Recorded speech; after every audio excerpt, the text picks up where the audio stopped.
ప్రేమించగలరు సమానులెవరు ప్రభు నీ సమానులెవరు ప్రభు సమానులెవరు ప్రభు సమానులెవరు ప్రభు నీ సమానులెవరు ప్రభు సమానులెవరు ప్రభు ఓ పావనాత్ముడ ఓ పుణ్యశీలుడ ఓ పావనాత్ముడ ఓ పుణ్యశీలుడ పాపాత్ములలో పరమాత్మకు సగి సమానులెవరు ప్రభు సమానులెవరు ప్రభు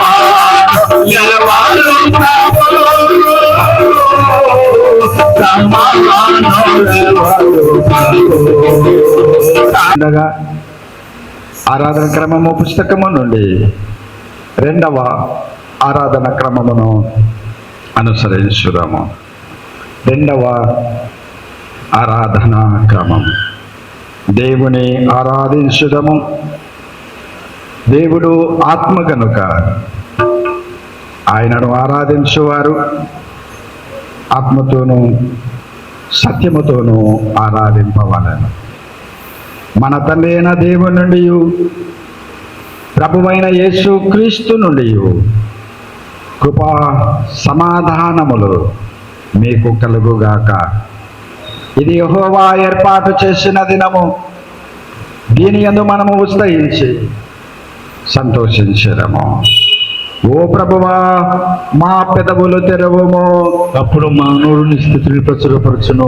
తండ్రికిని కుమారునికిని పరిశుద్ధాత్మకును మహిమ కలుగును గాక. ఆది యందును ఇప్పుడును ఎల్లప్పుడూ ఉండునట్లును. తండ్రివైన దేవా, నీ శక్తి వల్లను జ్ఞానము వల్లను సమస్తమును సృష్టించినందుకును నీ కుమారుని మా రక్షకునిగా ఇచ్చుట వల్ల లోకమునెంతో ప్రేమించినావని రుజువుపరచినందుకును నిన్ను స్తుతించుచున్నాము.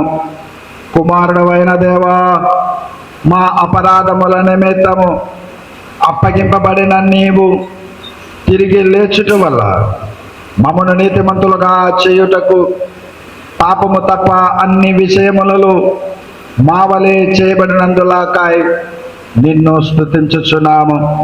పరిశుద్ధాత్ముడైన దేవా, సత్యమంతటిలోనికి నడిపించి మా హృదయములలో దేవుని ప్రేమను కుమరించినందుకాయ నిన్ను స్తుతించుచున్నాము. తండ్రి, కుమారుడు, పరిశుద్ధాత్ముడైన దేవా, యుగ యుగములకు నీకే సమస్త స్తుతి మహిమ కలుగును గాక. ఆమేన్. పాపపు పూకులు పిలుపు వాక్యములను వినము. నేను లేచి నా తండ్రి యొద్దకు వెళ్ళి, తండ్రి, నేను పరలోకమునకు విరోధముగాను నీ ఎదుటను పాపము చేసేదని, ఇక మీదట నీ కుమారుని పెంచుకొనుటకు యోగ్యుడను కాను. మనము పాపము లేని వారమని చెప్పుకొనిన ఎడల మనల్ని మనమే మోసపుచ్చుకుందాము, మరియు మనలో సత్యం ఉండదు. మన పాపములను మనము ఒప్పుకొనిన ఎడల ఆయన నమ్మదగిన వాడు నీతిమంతుడును కనుక మన పాపములను క్షమించి సమస్త దుర్నీతి నుండి మనలను పవిత్రులనుగా చెయ్యను. మనమందరము మోకరించి మౌనముగా నుండి మనలను మనము పరీక్షించుకుందాము. సర్వశక్తి గల దేవుని ఎదుట మన పాపములను వినయముతో ఒప్పుకుందాము. అందరము కలిసి ఆంధ్ర క్రైస్తవ కీర్తనల పుస్తకములో నుండి 323వ కీర్తన, రావయ్య యేసునాథ మా రక్షణ మార్గము, కీర్తన రూపములో మన పాపములను దేవుని సన్నిధిలో ఒప్పుకుందాము.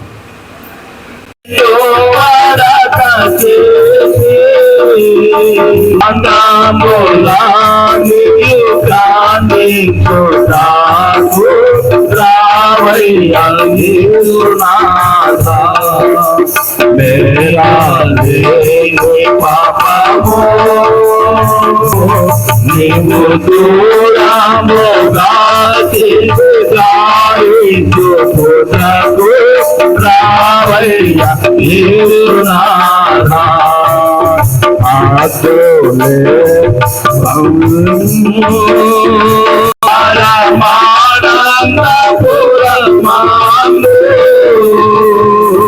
మే మందారా దేయానందించుటకు రావయ్యా యేసునాథా రావయ్యా యేసునాథా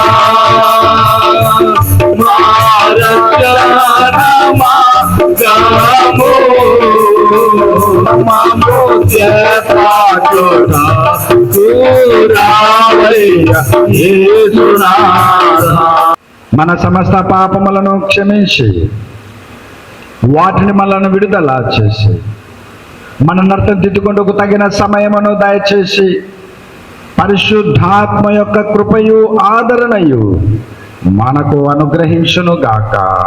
ఆమేన్. అందరం కూర్చుందాం. శుద్ధ దినం కోసం ఏర్పాటు చేయబడిన మొదటి పాఠంగా నెహెమియా 8వ అధ్యాయము మొదటి నుండి ప్రారంభం. ఆత్మనాడు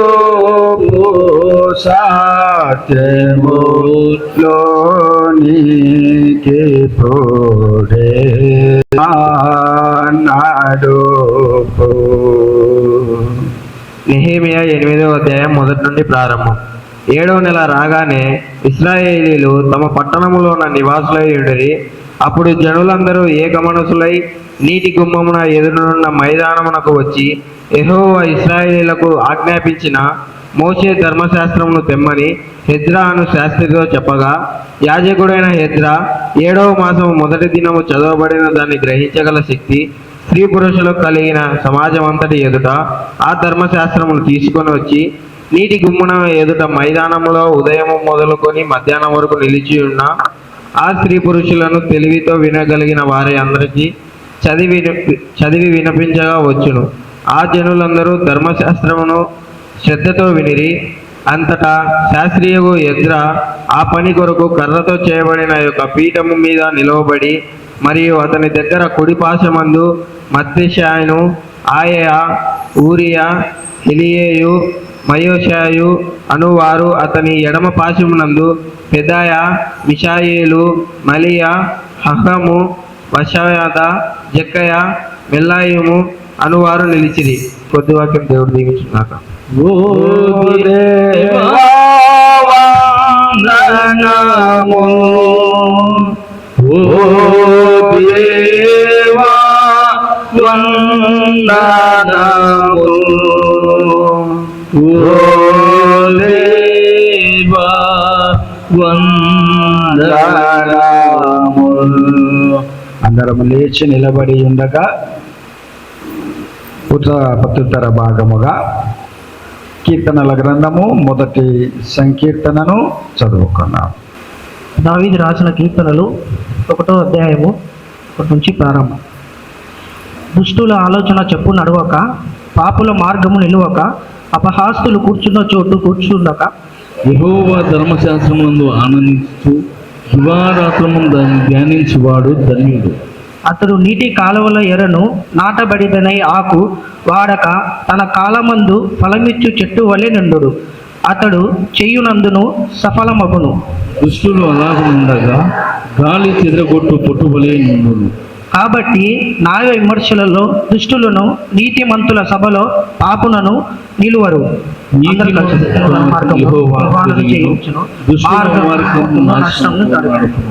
తండ్రి కుమార శుద్ధాత్మకును తగు స్తుతి మహిమలు కలుగాక. వారిని ఇప్పుడు నేలప్పుడు నైనకు యుగములను ఆమేన్. తండ్రి కుమార శుద్ధాత్మ నాకు స్తుతి మహిమలోకాలుగాక. అందరం కూర్చొని ఉండగా రెండవ పాఠము పాఠము నుండి చదివి వినిపించబడడం. రెండవ పాఠముగా అపొస్తలుడైన పౌలు కొరింథీయులకు రాసిన మొదటి పత్రిక 14వ అధ్యాయం 20వ వచనం నుంచి మొదలు. ఆత్మ నడుపు సత్యములోనికి పోడే, ఆత్మ నడుపు. కొరింథీయులకు రాసిన మొదటి పత్రిక 14వ అధ్యాయం 20వ వచనం నుంచి మొదలు. సహోదరులారా, మీరు బుద్ధి విషయమై పసిపిల్లలు కాక దృష్టిత్వము విషయమై శిశువులుగా ఉండుడి. బుద్ధి విషయమై పెద్దవాళ్ళై ఉండుడి. అన్య భాషలు మాట్లాడు జనుల ద్వారాను పరజనుల పెదవుల ద్వారాను ఈ జనులతో మాట్లాడుదును. అప్పటికైనను వారు నా మాట వినకపోదురు అని ప్రభువు చెప్పుచున్నాడని ధర్మశాస్త్రంలో రాయబడి ఉన్నది. కాబట్టి భాషలు విశ్వాసులకు కాదు, అవిశ్వాసులకే సూచకమై ఉన్నవి. ప్రవచించుట అవిశ్వాసులకు కాదు, విశ్వాసులకే సూచకమై ఉన్నది. సంఘమంతయు ఏకముగా కూడి అందరూ భాషలతో మాట్లాడుచుండగా ఉపదేశము పొందిన వారైనను అవిశ్వాసులైనను లోపలికి వచ్చిన ఎడల మీరు వెర్రి మాటలు ఆడుచున్నారని అనుకొందురు కదా. ఈ కొద్ది వాక్యం దేవుడు దీవించు. ఓ దేవా వందనము, ఓ దేవా వందనము, ఓ దేవా వందనము. అందరము లేచి నిలబడి ఉండగా మూడవ పాఠము సువార్త పాఠము చదివి వినిపించబడును. మత్తయి సువార్త 13వ అధ్యాయము 16 నుంచి 23 వచనాలు చదవగా విందుము. ఆత్మ నడుపు సత్యములోనికి పోడే, ఆత్మ నడుపు. మత్తయి సువార్త 13వ అధ్యాయం 16 నుంచి ప్రారంభం. అయితే మీ కన్నులు చూచుచున్నవి గనుక అవి ధన్యము లేనివి, మీ చెవులు వినుచున్నాయి గనుక అవి ధాన్యము లేని. అనేక ప్రవక్తలను నీతిమంతులను మీరు చూచుట వాటిని చూడగోరియు చూడకపోయి, మీరు విని వాటిని వినగోరియు వినకపోయిరని మీతో నిశ్చయముగా చెప్పుచున్నా. విత్తనవాన్ని గురించి ఉపమాన భావము వినుడి. ఎవడైనా రాజ్యమును గురించిన వాక్యమును వినియు గ్రహింపక ఉండగా దుష్టుడు వచ్చి వాని హృదయములో విత్తబడు దానిని ఎత్తుకొని పోయెను. త్రోవ పక్కను విత్తబడు వాడు వీడే. రాత్రి నేల విత్తబడు వాడు వాక్యములు విని వెంటనే సంతోషముతో దానిని అంగీకరించువాడు. అయితే అతనిలో వేరు లేదనియు అతడు కోతకాలము నిలుచున గాని వాక్యము నిమిత్తము శ్రమ అయినను హింసైనను కలుగా అని అభ్యంతరము పడును. ముళ్ళ పొదలలో విత్తుబడు వాడు వాక్యము వినువాడే గాని ఐహిక విచారమును తన మోహమును ఆ వాక్యమును అణిచివేయును గాక వాడు నిష్ఫలుడును. మంచి నేల విత్తవడు వాడు వాక్యమును విని గ్రహించువాడు. అటువాడు సఫలయ్యొకడు. 100 ఒకడు, 60 ఒకడు, 30 ఒకడు ఫలించు.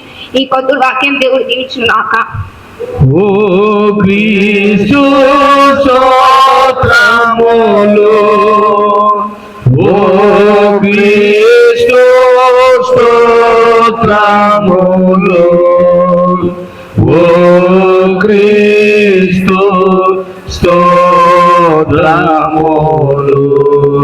అందరము కూర్చొని దేవునికి స్తుతి మహిమలు కలుగునట్లు ఆంధ్ర క్రైస్తవ కీర్తనల పుస్తకము నుండి 638వ కీర్తన, ఎందుకో నన్నింతగా నీవు ప్రేమించితివో దేవా కీర్తనను పడుకున్నాం. 638వ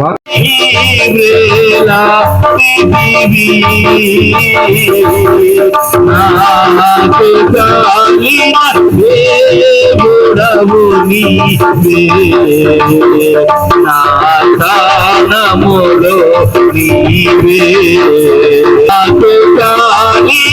దేవుడవు నీవే, నాములో నీవే. హల్లెలూయా యేసయ్యా హల్లెలూయా యేసయ్యా నీవు నన్ను ఎన్నుకొంటివి నీ కొరకై నీ కృపలో ఎన్నుకొంటివి నీ కొరకై నీ కృపలో హల్లెలూయా యేసయ్యా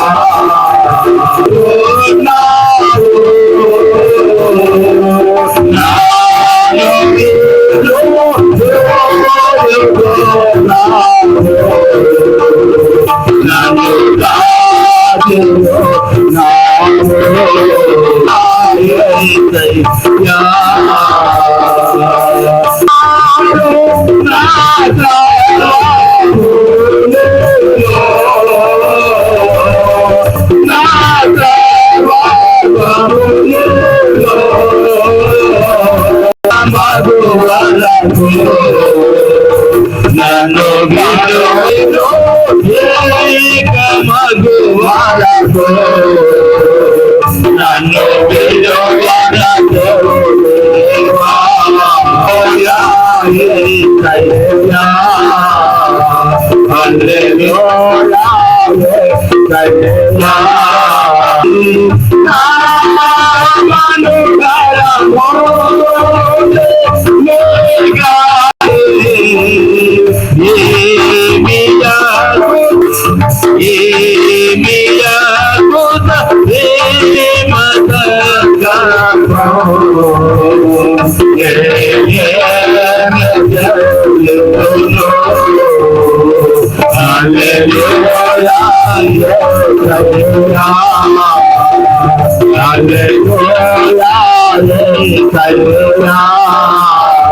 ప్రార్థన చేసుకుందాం. ఈ దినం సజీవుల లెక్కలో ఉంచబడిన నేను ప్రభువా మిమ్మను ఆరాధించుటకు మహిమపరచుటకు వచ్చి ఉన్నాను. ఇటు దైవారాధనలో మీరు నాతో ఏం మాట్లాడతారు ప్రభువా? నాకు ఎటువంటి హెచ్చరికలను చేస్తారు? నా కొరకు ఎటువంటి వాగ్దానములను ఇవ్వబోతూ ఉన్నారు ప్రభువా? మీరు మాట్లాడితే నీ దాసుడనైనా నేను, నీ దాసురాలనైనా నేను ఆలకించుటకు సిద్ధముగా ఉన్నానని ఎవరైతే మీలో ఆ విధంగా ప్రార్థన చేయగలుగుతారో, దేవుణ్ణి అడగగలుగుతారో, అడిగిన వారికి తన చల్లనైన మెల్లనైన స్వరమును వినిపించగలిగిన ప్రభువు దేవుని బిడలారా. అందుకే మీరు వాక్యము సహాయం నిమిత్తమై ప్రభువును ఇట్టి ప్రార్థన ద్వారా ఏకీభవిస్తూ మీరు అడగవలనని నేను ఎంతగానో ప్రభు పేరిట మీకు తెలియపరుస్తూ ఉన్నాను. ప్రార్థన చేసుకుందాం. మా మంచి కాపరివైన మా యేసయ్య, మీ కాపరత్వములో గడిచిన దినములన్నిటిలో మీరు మాకు తోడుగా ఉండి ఏ కొదువ లేకుండా సురక్షితమైనటువంటి జీవితముతో మమ్మల్ని నడిపించగలిగి మీ పరిశుద్ధ మందిరమునకు నడిపించిన విధానమును బట్టి మీకు వెళ్ళలేని స్తుతులు స్తోత్రములు చెల్లిస్తూ ఉన్నాం. సజీవము కలిగిన వాక్కుల అన్వేషణలో మేము ఈ సమయమును గడపనై ఉండగా మీరు మాతో మాట్లాడండి ప్రభువా. నన్ను నీ శిలువ చాటున మరుగుపరచి చేరవచ్చిన నీ ప్రియ బిడ్డలందరితో మీరు మాట్లాడండి ప్రభువా. మాకందరికీ వినగలిగిన చెవులను, గ్రహించగలిగిన మనస్సును, నా నోటి మాటలు, మా అందరి హృదయ ధ్యానములు మీ దృష్టికి అంగీకారములగునట్లు ఆశీర్వదించుమని యేసు పేరిట ప్రార్థించి వేడుకొనుచున్నాము తండ్రి. ప్రభునందు ప్రియమైనటువంటి దేవుని వారలారా, లేఖన భాగములను ఆధారం చేసుకొని మన దక్షిణ క్రైస్తవ పంచాంగము ఆధారముగా ధ్యానం చేయుటకు ప్రభువు ఇచ్చిన ప్రశస్తమైన సమయమును బట్టి మొదట ప్రభువుకు ఎంతగానో స్తుతులు స్తోత్రములు చెల్లిస్తూ ఉన్నాం. ఇటు దైవారాధనలో పాలు పంచుకొనొచ్చున్న మన సంఘ పెద్దలకును, చేరవచ్చిన పురుషులకును, స్త్రీలకును, యవనస్తులకును, బిడ్డలకు అందరికీ చేరవచ్చిన మీ అందరికీ ప్రభు యేసు క్రీస్తు నామమును బట్టి వందనములు తెలియపరుస్తూ ఉన్నాం. మన నేటి ధ్యానాంశము వేదాంత విద్య సంఘమును ఒక అభ్యాస సమాజముగా మార్చుట.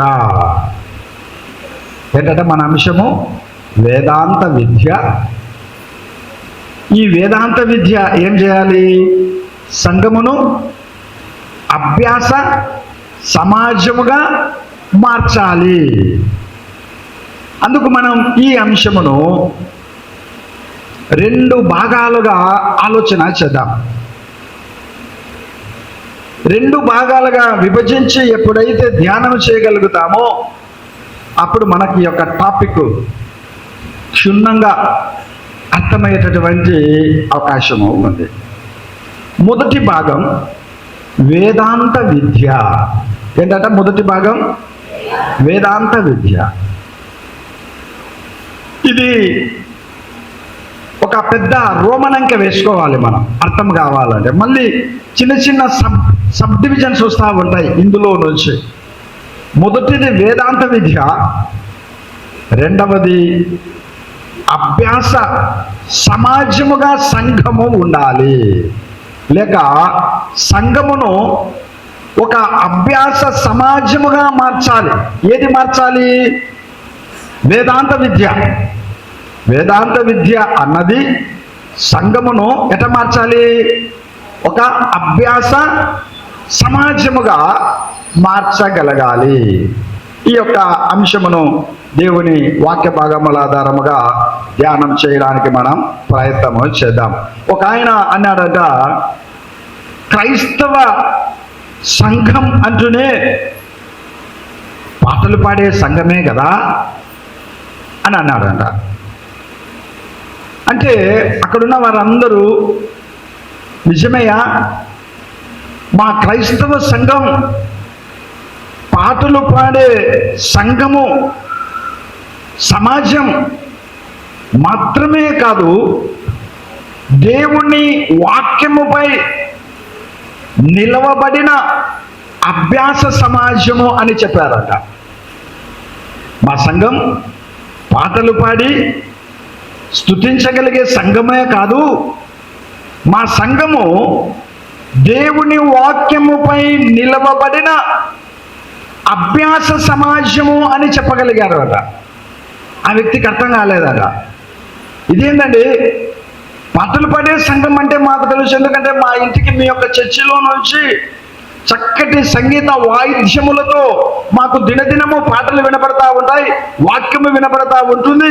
ఇంకా సంఘము సమాజం అంటే పాటలు పాడే సంఘం, వాక్యమును ధ్యానం చేసే సంఘం అని అంటానే వీరుండి అవి 2 మాత్రమే కాదయ్యా, మేము మరి వాక్యముపై నిలవబడిన అభ్యాస సమాజము అని చెప్పారు అట.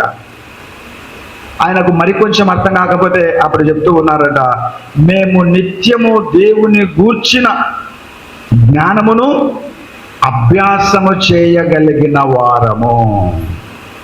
ఇప్పుడు మనం ప్రతి ఆదివారం దైవికమైన మాటలను, దైవికమైనటువంటి వాక్యమును ఏం చేస్తూ ఉన్నాము? ప్రతి ఆదివారము అభ్యాసం చేస్తూ ఉన్నాము, అనగా నేర్చుకోగలుగుతూ ఉన్నాము, నేర్చుకున్న దానిపైన నిలబడగలుగుతూ ఉన్నాము. నిలబడగలిగిన మనము అదే వాక్యానుసారమైన జీవితములోకి మనము వెళ్ళగలుగుతూ ఉన్నాము. అందుకే వేదాంత విద్య అన్నటువంటిది కేవలము ఆరాధించే సమాజము కాదు. మనము వేదాంత విద్య ద్వారా అభ్యాసకులముగా మారిపోతూ ఉన్నారు. సరే, మరి వేదాంత విద్య అన్నటువంటిది మొదట మనం ఆలోచన చేయాలి. ఇది ఎందుకు అవసరం? ఏమి వేదాంత విద్య లేకపోతే దేవుని యొక్క మాటలను వల్లించలేమా? లేక దైవికమైనటువంటి పరిచర్యను చేయలేమా?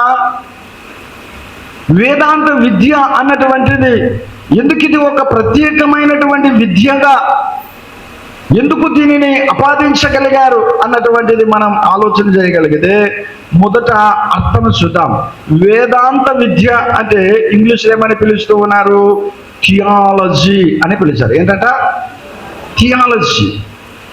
థియాలజీ అనేటటువంటి ఈ పదములో మొదట థియోస్, లాజీ.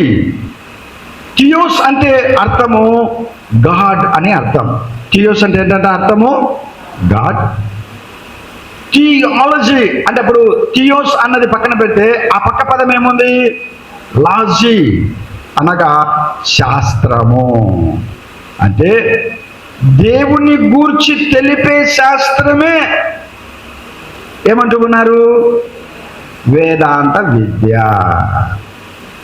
వేదాంత విద్య అంటే ఏందో అదొక బ్రహ్మ విద్య అని మనం అనుకోకూడదు. ఇది ఏదో కష్టతరమైనటువంటి విద్య అనే తలంపులు మనలోకి రాకూడదు. వేదాంత విద్య అంటే దేవుని గూర్చి తెలుపగలిగినటువంటి శాస్త్రమే థియాలజీ లేక వేదాంత విద్య.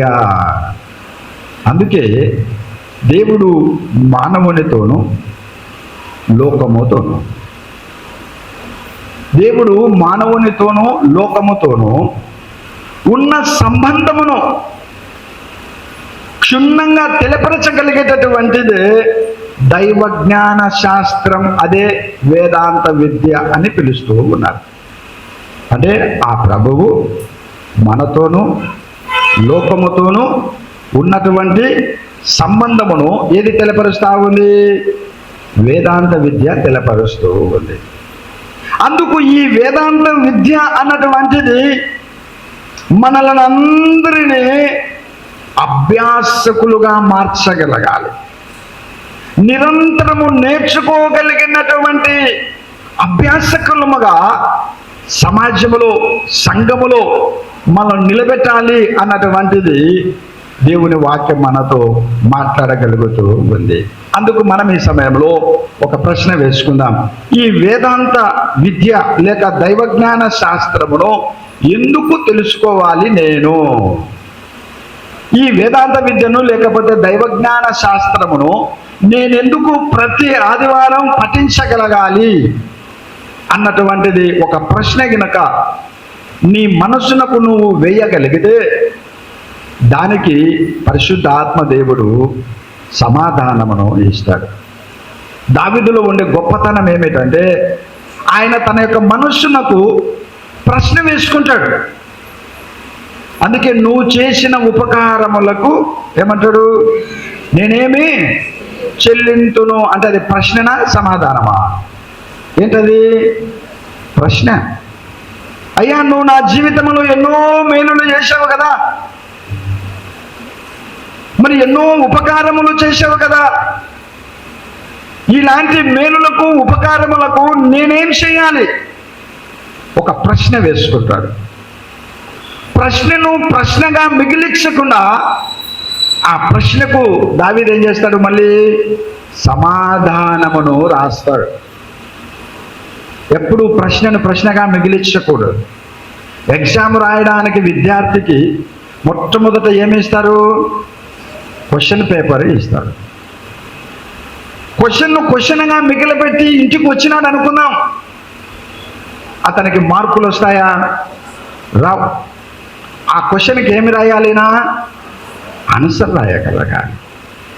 మనము కూడా ఒక టాపిక్ను అర్థం చేసుకోవాలంటే మనకిచ్చినటువంటి ఒక అంశమును క్షుణ్ణంగా పరిశీలన చేసి మన హృదయానికి అన్వయించుకోవాలంటే ప్రశ్న చాలా అవసరము అన్నది మనము తెలుసుకోవలసిన అవసరత ఎంతైనా ఉంది. అందుకు ప్రశ్న వేసుకుందాం ఈ సమయంలో. ఏం ప్రశ్న? వేదాంత విద్యను లేక దైవజ్ఞాన శాస్త్రమును ఏంటి మన ప్రశ్న? ఎందుకు తెలుసుకోవాలి లేక ఎందుకు పఠించాలి అన్నటువంటిది ప్రశ్న నీ మనసుకు నువ్వు వేయగలిగి ఉండాలి. వేశారా మీరందరూ మీ యొక్క మనసుకు ప్రశ్న? వేయలేదా? వేయాలి. ఇప్పుడైనా వేయండి, మీ మనస్సుకు వేయండి ప్రశ్న. నేను వేదాంత విద్యను ఎందుకు తెలుసుకోవాలి లేక ఎందుకు పఠించాలి అన్న ప్రశ్నతో ఈ దినమున నీ మనస్సుని ఇక్కడ కూర్చోబెట్టాలి. దానికి సమాధానము నువ్వు తెలుసుకోవడానికి ప్రయత్నము చేయాలి. ప్రశ్నకు మొట్టమొదటి ఆన్సర్ ఏమిటంటే, విశ్వాసి తన విశ్వాసాన్ని బలపరుచుకోవడానికి వేదాంత విద్యను పఠించాలి. దేనికి పఠించాలంట వేదాంత విద్యను? నీ విశ్వాసాన్ని బలపరుచుకోవాలి. నువ్వు యేసుక్రీస్తును నమ్మిన తర్వాత ఒక మంచి విశ్వాసురాలవు. అయితే నీలో కలిగినటువంటి ఈ విశ్వాసాన్ని ఏం చేయాలంటుంది దేవుని వాక్యం ఇప్పుడు? మరి దానిని బలపరుచుకోవాలి అంట. ఏ స్వామి దగ్గరికి శిష్యులు వచ్చారు ఒకసారి. వచ్చి, అయ్యా మేము ఎందుకు బలమైనటువంటి కార్యములు చేయలేకపోతూ ఉన్నాం, ఎందుకు మేము అద్భుతమైనటువంటి కార్యములు చేయటంలో విఫలమవుతున్నాం అని అంటే, మాలో విశ్వాసాన్ని మేము బలపరుచుకోలేకపోతున్నాము. అందుకు మీరు ప్రభువుని ఏమడుగుతూ ఉన్నారంటే, ప్రభువా లేక బోధకుడా, మమ్మును విశ్వాసములో ఏం చేయమన్నారు? బలపరచయ్యా, మమ్ములను విశ్వాసములో వృద్ధి పొందించు అని వారు యేసుస్వామిని అడగగలిగారు. మరి యేసుతో నిరంతరము తిరుగుచున్నటువంటి వారు వారిలో ఉన్న విశ్వాసాన్ని, వారిలో ఉన్నటువంటి నమ్మకాన్ని ఏం చేయగలిగారు? వారు వృద్ధిపరచుకోవడానికి, దానిని ఇంకా మరి మెరుగుదలకు రాణించుకోవడానికి యేసును అడిగినట్లుగా పరిశుద్ధ గ్రంథములో మనము చూడగలుగుతూ ఉన్నాం. అందుకే దేవుని బిడ్డలారా, నీలో ఉన్న విశ్వాసాన్ని బలపరచగలిగేదే ఎలాంటి విద్య? వేదాంత విద్య. నిన్ను విశ్వాసిగా మార్చగలిగేది క్రైస్తవ్యం లేక యేసు స్వామి స్వంత స్వీయ రక్తం. అయితే ఆ నీలో కలిగిన విశ్వాసాన్ని వృద్ధిపరచగలిగేది లేక దానిని నిన్ను దాని నుంచి కాపాడగలిగేటటువంటిది వేదాంత విద్య. అందుకు దేవుని వాక్యం ఏం చెప్తూ ఉందో చూద్దాం. ప్రసంగి గ్రంథము 12వ అధ్యాయము 2వ వచనం. ఎప్పుడు విశ్వాసాన్ని బలపరుచుకోవాలా, ఎప్పుడు విశ్వాసిగా మారాము అన్నటువంటిది తెలుసుకోవడానికి దేవుని వాక్యం ఏం చెప్తూ ఉందో చూద్దాం. ప్రసంగి గ్రంథము 12వ అధ్యాయము 2వ వచనం 3వ లైన్. 2వ వచనం 3వ లైన్ ఏం చెప్తుందో చూద్దాం. నీ బాల్య దినములందే నీ సృష్టికర్తను స్మరణకు తెచ్చుకొనుము.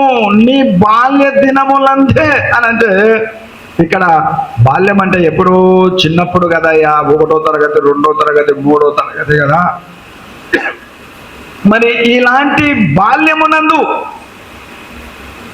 ఎలా సృష్టికర్తను స్మరణకు తెచ్చుకోగలిగేది?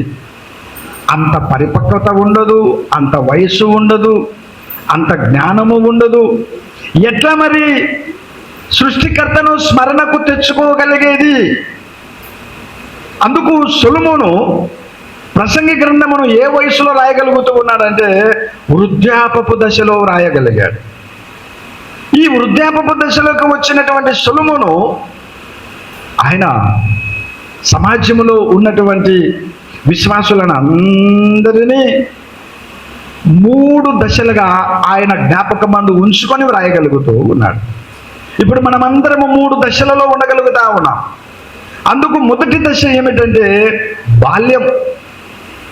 ఈ బాల్యము అన్నటువంటిది వేదాంతపరముగా నీవు నీ ఆధ్యాత్మికతలో వేసేటటువంటి తొలి అడుగులే బాల్యము. ఇప్పుడు నువ్వు క్రైస్తవ కుటుంబంలో జన్మించినప్పటికీ నీవు విశ్వాసములో వేసే తొలి అడుగులు ఏ దశ? ఇది బాల్య దశ.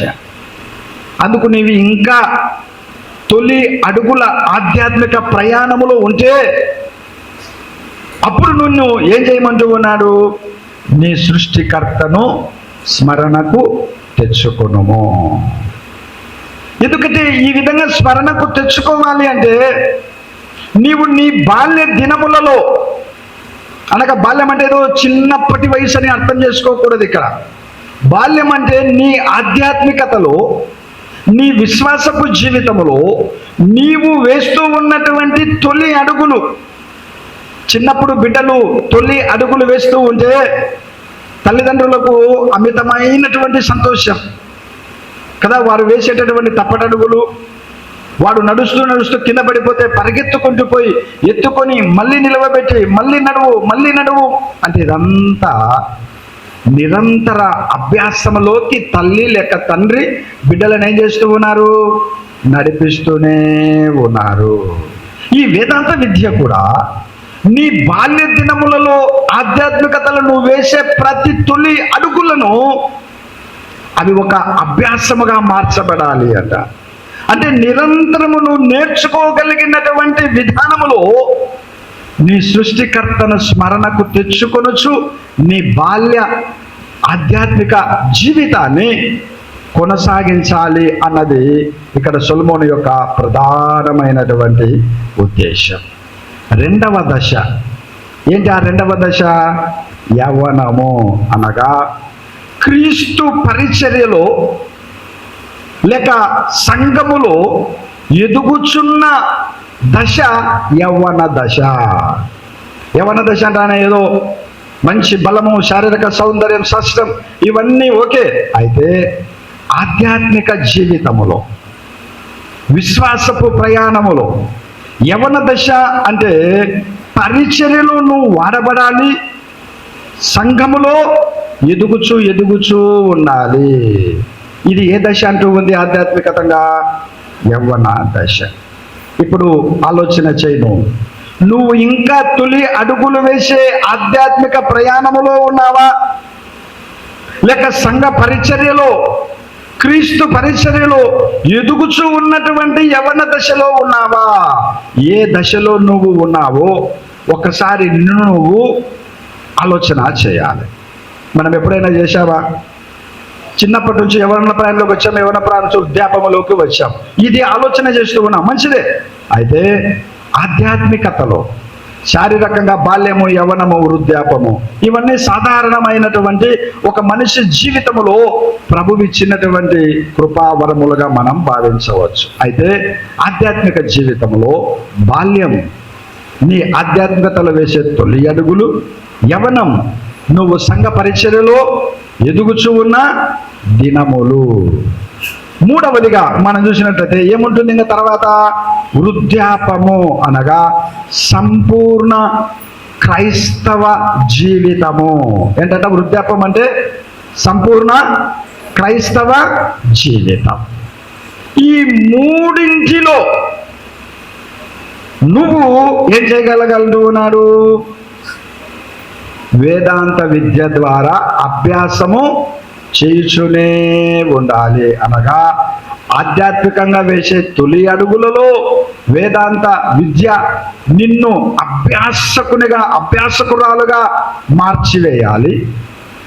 మరి యవన ప్రాయములో క్రీస్తు పరిచర్యలో వాడబడుచు ఎదుగుచూ ఉన్నటువంటి అభ్యాసకులుగా వేదాంత విద్య చేయగలగాలి. వృద్ధాపములో సంపూర్ణ క్రైస్తవ జీవితము వైపు నడిపించబడులాగున నిరంతర అభ్యాసకులుగా వేదాంత విద్య మనకు సహాయము చేయగలగాలి. అందుకే ఆయన ఏమంటూ ఉన్నాడంటే మనిషి జీవితములో దుర్దినములు ఏమంటూ ఉన్నాడు? ఇప్పుడు రాకమునుపు మనిషి జీవితములో సంతోషము లేదని చెప్పు సంవత్సరములు రాకముందు నీ బాల్య దినముల యందే ఏం చేయమంటున్నాడు? నీ సృష్టికర్తను స్మరణకు తెచ్చుకోనోము అనగా మన యొక్క బాల్యం, యవ్వనం, వృద్ధాపం ఆధ్యాత్మికతంగా ఏ విధంగా ఉందో దాని అంతటిలో మన యొక్క సృష్టికర్తను జ్ఞాపకము చేసుకొనగలగడానికి, మనలో ఉన్న విశ్వాసాన్ని వృద్ధిపరచుకోవడానికి ఏమి కావాలి? వేదాంత విద్యను తెలుసుకోవాలి, లేక పఠించగలగాలి. అందుకే అంటున్న ద్వితీయోపదేశ కాండము 4వ అధ్యాయము 9వ వచనము మనము చూడగలిగితే, అయితే ఏమంటున్నాడు? నీవు జాగ్రత్త పడము. జాగ్రత్త అంటూ ఉన్నాడు. ఎందుకంటే తొలి అడుగులలో తప్పటడుగులు ఉండకూడదు. సంఘములో ఎదుగుచూ ఉన్నప్పుడు నిరాశకు లోను కాకూడదు. నిరంతర క్రైస్తవ్యములోకి వెళ్ళగలిగిన వృద్ధాపములో కూడా నువ్వు ఏ మాత్రము జడియకూడదు. అందుకేమంటున్నాడు? జాగ్రత్త పడుము అని చెప్పి 10వ వచనం 4వ లైన్లో ఏం చెప్తున్నాడు? తమ పిల్లలకు నేర్పినట్లు వారికి నా మాటలు నేర్పు. అనగా అభ్యాసము చేపించు వారితో ఈ విధమైనటువంటి అభ్యాసము అన్నటువంటిది నువ్వు చేపించు అన్నటువంటి మాటలతో దేవుని వాక్యం మనతో మాట్లాడగలుగుతూ ఉంది. అందుకే వేదాంత విద్య కేవలము పాస్టర్స్ అభ్యసించేటటువంటి విద్య అనేటటువంటిది మనకు ఉన్నటువంటి ఆలోచన. అయితే వేదాంత విద్య విశ్వాసులైన మనందరికీ జీవనాడి వంటిది. ఇది మనకందరికీ ఒక జీవనాడిని కలిగించగలిగేటటువంటిది. అందుకే ఈ విద్యను నువ్వు నిరంతర అభ్యాసకులుగా నీవు ఉండగలగాలి. అలా ఉండాలంటే ఈ విద్య నీకెందుకు అవసరము? మొదటిది ఏం చెప్పుకున్నాము? ఎందుకు ఈ విద్య అవసరం అంటే నీ విశ్వాసాన్ని బలపరుచుకోవడానికి. కాబట్టి ఈ దినమున దేవుడు ఎందుకు ఈ అంశం నీతో మాట్లాడుతున్నాడంటే, నీలో ఉన్న విశ్వాసం ఈ దినము నుంచి ఏం కావాలి? బలపరచబడాలి. ఎవరైనా సన్నగా అయిపోతున్నారనుకో, వారిని మనం చూసినప్పుడు ఏమంటాము సాధారణంగా? ఈ మధ్య నువ్వు చాలా సన్నగా అవుతున్నావు, పాపం బాగుంటివే మొన్నటి వరకు, ఈ మధ్య ఎందుకు ఇంత సన్నగా అయిపోతూ ఉన్నావు? ఏమైంది? ఏమన్నా చూపించుకున్నావా డాక్టర్ దగ్గర అని జాలితో కూడిన మాటలు మాట్లాడతాం. మంచిదే. మరి విశ్వాసములో నువ్వు సన్నబడిపోతే అది ఎప్పుడు మనం గ్రహించడం లేదు కదా. అరే, నేను విశ్వాసములో కూడా బలపరచబడాలి కదా, నేను విశ్వాసములో కూడా వృద్ధి చెందాలి కదా. ఈ శరీరము సన్నబడితే ఎంత బాధపడతానో, ఈ శరీరంలో ఉన్న బలము తగ్గిపోతే ఎంతగా బాధపడి మళ్ళీ తిరిగి డాక్టర్స్ దగ్గరికి వెళ్ళి మళ్ళీ ఏ విధంగా ఈ శరీరానికి బలము తెచ్చుకోవడానికి బలమైన ఆహారం, బలమైనటువంటి ఔషధములు ఏ విధంగా పుచ్చుకోవడానికి ప్రయత్నం చేస్తామో, మరి విశ్వాస విషయంలో మనం జాగ్రత్త పడాలి కదా. అందుకే నీకు వేదాంత విద్య అభ్యాసము చాలా అవసరం. దీనిని నువ్వు పఠించగలిగినప్పుడు నీలో ఉన్న విశ్వాసాన్ని నువ్వు బలపరుచుకోవడానికి అవకాశము ఉంటుంది. కాబట్టి అందరూ చెప్పండి ఒకసారి, వేదాంత విద్య ఎందుకు మనకు అందరికీ? విశ్వాసాన్ని బలపరుచుకోవడానికి. రెండవదిగా మనం చూడగలిగితే సువార్త ప్రకటన కొరకు. దీనికంటే వేదాంత విద్య సువార్త ప్రకటన కొరకు.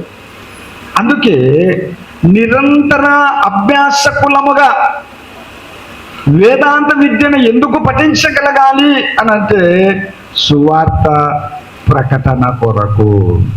అందుకే సుస్వామి ఇచ్చినటువంటి పునరుత్థానుడైన తర్వాత మార్కు సువార్త మనకందరికీ తెలిసిన వాక్యం 16వ అధ్యాయం 15వ వచనం అనంగానే ఏమంటున్నా? మీరు సర్వలోకమునకు వెళ్ళి సర్వ సృష్టికిని ఏం చేయమంటున్నాడు? సువార్తను ప్రకటించుడి. అంటే మరి ఎట్లా? సర్వలోకములో అనేక మతాల వారు ఉంటారు, అనేక సంస్కృతులు కలిగిన వారు ఉంటారు, అనేక సాంప్రదాయాల మధ్య జీవించగలిగిన వారు ఉంటారు. మరి వారి మధ్యలో ఎలా ఈ సువార్తను తీసుకొని వెళ్ళగలిగేది? వారికి ఎలా యేసుక్రీస్తును పరిచయం చేయగలిగేది? మనము మైకు పట్టుకొని ఆ అన్ని మతాల కలయికలో ఉన్న సమాజములో మనము పోయి మైకు పెట్టి గట్టిగా అరచి చెప్పడము వలన ఏమవుతుంది? ఇబ్బందికరమైన పరిస్థితులు తలెత్తుతాయి, వాదోపవాదములు జరుగుతాయి, క్లిష్టకరమైనటువంటి పరిస్థితులను మనం ఎదుర్కొనే అంతరాయములు మనకు కలిగే అవకాశము ఉంటుంది. అందుకే ఈ సువార్త ప్రకటనలో నువ్వు మాట్లాడే ప్రతి మాట సత్యాన్ని గ్రహించగలిగిన మనస్సును ప్రేరేపించగలిగే విధంగా నీ సువార్త సమాజంలో అందించాలంటే నీకు వేదాంత విద్య అన్నటువంటిది కూడా చాలా అవసరము. అనగా నిరంతర అభ్యాసము ద్వారా నువ్వు దీనిని చేయగలుగుతావు. మనం ఒక 4 వాక్యాలు కంటత పెట్టి ఈ కంటత పెట్టినటువంటి వాక్యాలను సమాజంలో వల్లించడము ద్వారా, చెప్పడము ద్వారా ఒరిగేటటువంటిది ఏమీ ఉండదు.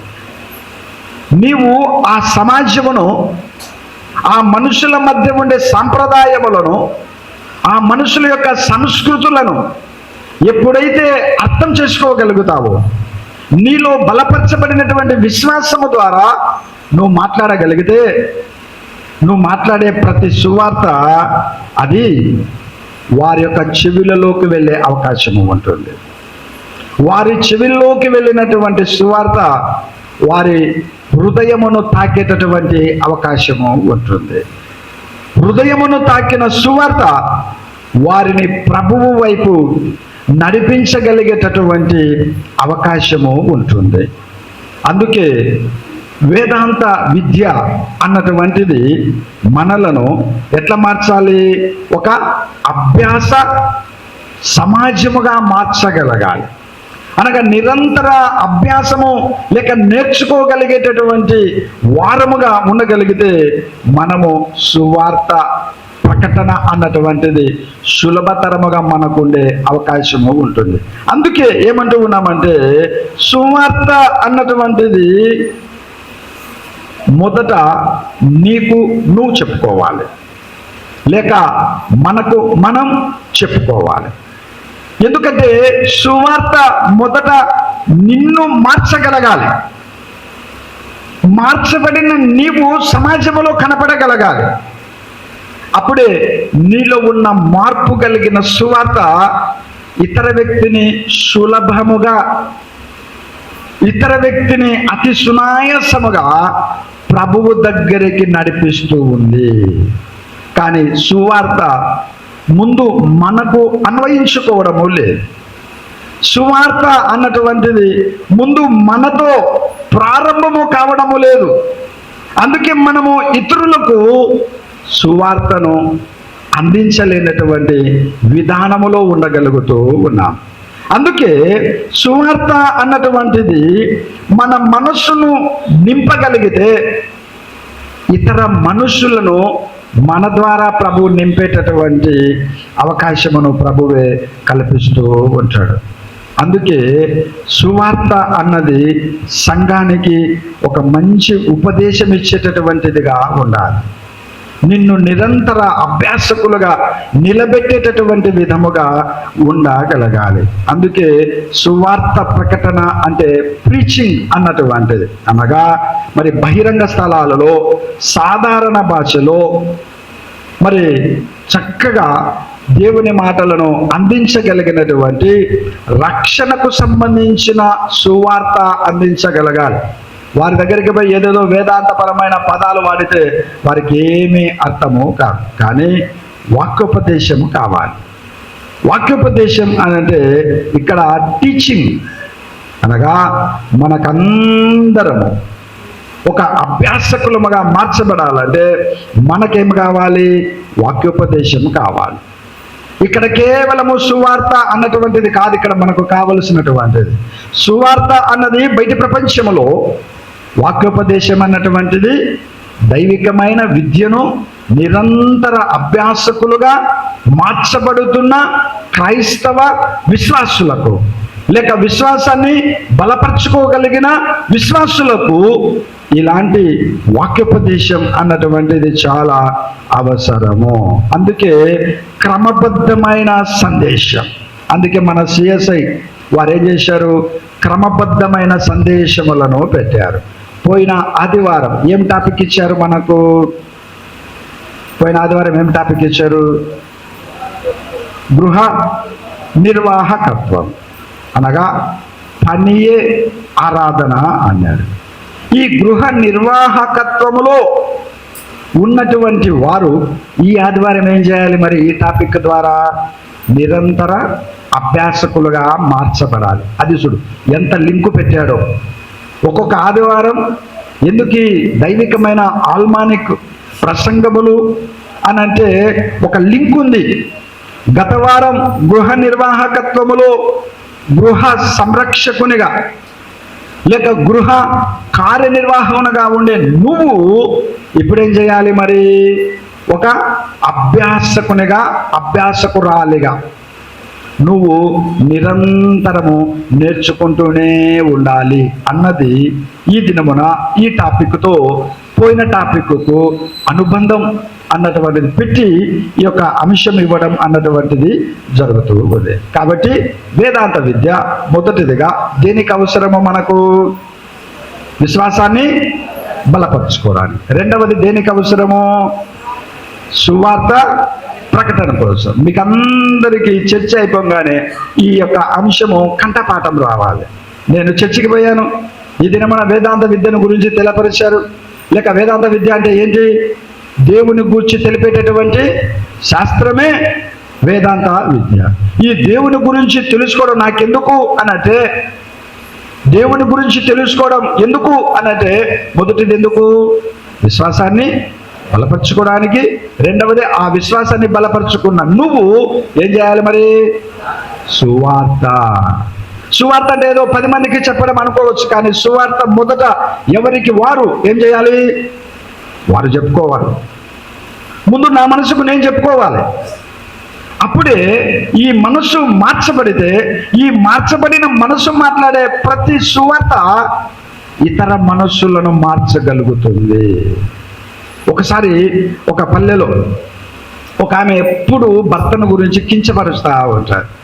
ఏమీ మారడు, ఎప్పుడు తాగుతూనే ఉంటాడు, పని చేస్తాడు, మొత్తం తాగుతాడు. బాబు పనికి మాలినోడు అని ఆ నుంచి వీధి మొదట్లో నుంచి మొదలు పెడితే వాళ్ళ ఇండ్లు ఉన్నంత వరకు ఈయన ఏమో తాగి తూలుతా వస్తూ ఉంటాడు, ఆమె ఏమో మైకు కంటే గొప్పగా భర్తను గురించి అరుచుకుంటూ వస్తూనే ఉంటుంది. ఒక ఆదివారం నేను పోయేటప్పుడు ఈమె మాటలు వినపడినప్పుడు నేను పిలిచి చెప్పాను, అక్క, నీ భర్తలో మార్పు కోరుకుంటున్నావు కదా? అవును బాబు, నా తాపత్రయం అంతా ఈ పనికి మాలోని కోసమే కదా బాబు అలా అంటే అప్పుడు నేను చెప్తే, మంచిదక్క, ముందు నువ్వు మారు అంటే, నేనేం తాగుతానా బాబు, నన్ను మారమంటావు? నేనేమన్నా తాగుతానా, నన్ను మారమంటావు? చూడడంలా నువ్వు నన్ను ప్రతి ఆదివారం చర్చిలో అంటానే. అప్పుడు చెప్పి, ఈసారి నీ భర్త తాగి తూలుతూ వస్తూ ఉన్నప్పుడు ఒక్క మాట కూడా మాట్లాడగాకు. ప్రేమగా ఆయన చెయ్యి నీ భుజాల మీద వేసుకొని తూలకుండా ఇంటికి తీసుకొని పోయి చేరేసి కూర్చోబెట్టి చక్కగా అన్నం, పప్పు, మజ్జ అన్నీ కలిపి తినిపించు. బాగా చూసుకో. మరుసటి కొన్ని దినాలకు నీ భర్తలను గమనించక అని చెప్పారు. అప్పటి నుంచి ఆమె నిజంగానే భర్తను ఏమి మాట్లాడడంలాగా తాగి వచ్చినా కూడా చక్కగా ఇంటికి తీసుకుపోతుంది, ముఖం కడుగుతుంది, ప్లేట్లో బాగా అన్నం కలిపి ముద్ద తినిపించగలుగుతా ఉంది. ఈ మనిషికి వారిలో కలిగిన మార్పు గమనించగలిగాడు. ఆమెలో వచ్చిన మార్పు ఈ వ్యక్తిలోకి ఏమైపోయింది? ప్రసరించగలిగింది. ఈమె ఇంకా వీధి చివరిలోకి పోయి నిలబడి ఉన్నదంగా, మా మొగుడు తాగి వస్తాడు, తూగుతా వస్తాడు, నేను పట్టకపోవాలి అని. కానీ ఆ రోజు సాయంకాలం తాగకుండా స్వచ్ఛందంగా నడుచుకుంటూ భార్య ఎదురు పడితే భుజం మీద చేసి ఇద్దరు అన్యోన్య దంపతులుగా ఇంటికి వెళ్ళిపోతా ఉంటే అప్పుడు అందరు అన్నారంట, ఏమ్మా ఎంత గొప్ప మార్పు మ్యా నీలో. మొదట నీలో వచ్చిన మార్పు తర్వాత ఎవరిని మార్చగలిగింది? భర్తను మార్చగలిగింది. అందుకే సువార్త అన్నది మొదట ఎవరికి కావాలి? మనకు కావాలి, మన మనస్సుకు కావాలి. నువ్వు వీధిలో నిలవబడి ఓ అని తింటా ఉంటే, రంకెలు వేస్తా ఉంటే నీ ఇంటిలో ఎట్లా మార్పు మొదలవుతా ఉంది? అందుకే సువార్త అన్నది మొదట నీకు ప్రకటన చేయబడాలి. అలా చేయబడినప్పుడు వేదాంత విద్య నిన్ను నిరంతర అభ్యాసకులుగా మార్చేటటువంటి అవకాశము ఉంది. సరే, మూడవదిగా మనం చూడగలిగితే మొదటిదేమో విశ్వాసాన్ని బలపరుచుకోవడానికి, రెండవదేమో సువార్త ప్రకటన కొరకు, మూడవదిగా ఏమిటంటే కొన్ని విభేదములను సవరించుకోవడానికి. ఏంటంటే మూడవ అవసరత కొన్ని విభేదములు సవరించుకోవడానికి. నిజమే, సమాజంలో ఎన్నో విభేదాలు ఉన్నాయి. మా దేవుడు గొప్ప, మా దేవుడు గొప్ప అనేటటువంటి విభేదాలు ఉన్నాయి. మా మతము గొప్ప, మా మతము గొప్ప అనేటటువంటి విభేదాలు ఉన్నాయి. మా యొక్క విశ్వాసాలు గొప్ప అనేటటువంటి విభేదములతో కూడిన మనస్పర్ధలు, ఇలాంటివన్నీ మతములో చోటు చేసుకోగలుగుతూ ఉన్నాయి. అందుకే కార్ల్ మార్క్స్ ఏమంటాడంటే, మతము ఎట్లాంటిదంట? మత్తుమందు లాంటిది అంటాడు. మతం అన్నటువంటిది మత్తుమందు అంట. ఒక ఆపరేషన్ చేయాలంటే ఒక రోగికి మొట్టమొదట ఏమిస్తారు? మత్తుమందు ఇస్తారు. మత్తుమందు ఇవ్వబడిన తర్వాత ఆ వ్యక్తిని ఎక్కడ కోసి ఆపరేషన్ చేస్తా ఉన్నా కూడా ఆ వ్యక్తికి తెలుస్తున్నా తెలియదు, స్పర్శ ఉండదు. మతము కూడా మనిషిని అలాంటి విభేదాలలోకి చేర్పించేస్తా ఉంది. అందుకే ఈ దినమున ఈ వేదాంత విద్య అన్నటువంటిది ప్రతి మనిషికి అందించబడాలి. ప్రతి మనిషి వేదాంత విద్యలోని సత్యములను తెలుసుకోగలగాలి. ప్రతి మనిషి అభ్యాసకునిగా మార్చబడాలంటే వేదాంత విద్య ప్రతి వ్యక్తికి అవసరం. అందుకే ఈ వేదాంత విద్య అన్నది ఎందుకు మూడవదిగా అనంటే కొన్ని విభేదాలను సవరించుకోవడానికి. మరి పరిశుద్ధ గ్రంథం 66 పుస్తకాలతో కూడినటువంటి ఈ పరిశుద్ధ గ్రంథములో ఎవరెవరి రచనలు ఉన్నాయి? రచయితల నేపథ్యం అనగా అనేక మంది వ్రాయబడినటువంటి రచనల నేపథ్యం ఈ పరిశుద్ధ గ్రంథములో ఉంది. పౌలు రచనలు ఉన్నాయి, పేతురు రాసిన పత్రికలు ఉన్నాయి, మరి సువార్తికులు రాసిన సువార్తలు ఉన్నాయి, మోషే రాసిన పంచకాండములు ఉన్నాయి. అయినా వీటన్నిటిలోకెల్లా మరి వీరందరిలో ఏమి ఉంది? పరిశుద్ధాత్మ ప్రేరేపణ. అందుకే వారు నీది గొప్ప, నాది తక్కువ అనే విభేదాలు వారు రాయడము లేదు. ఎవరికి దొరికిన మూలాలు, ఎవరికి దొరికిన గ్రంథములోని ఆత్మీయ సత్యములను వారు చక్కగా సమాజానికి అందించగలిగారు. కారణం, మనసులో ఉన్న విభేదాలన్నిటిని తొలగించుకొని చక్కగా దైవికమైన ఆత్మీయ సత్యములను వ్రాయగలిగినటువంటి విధానాన్ని మనం పరిశుద్ధ గ్రంథములో చూడగలుగుతూ ఉన్నాం. ఇక నాలుగవదిగా ఎందుకు ఈ వేదాంత విద్య అవసరం అన్నటువంటిది మనం చూస్తే, క్రైస్తవ వ్యతిరేక శక్తులకు జవాబు ఇవ్వడానికి. నాలుగవది ఏంటంట? క్రైస్తవ వ్యతిరేక శక్తులకు జవాబు ఇవ్వాలి.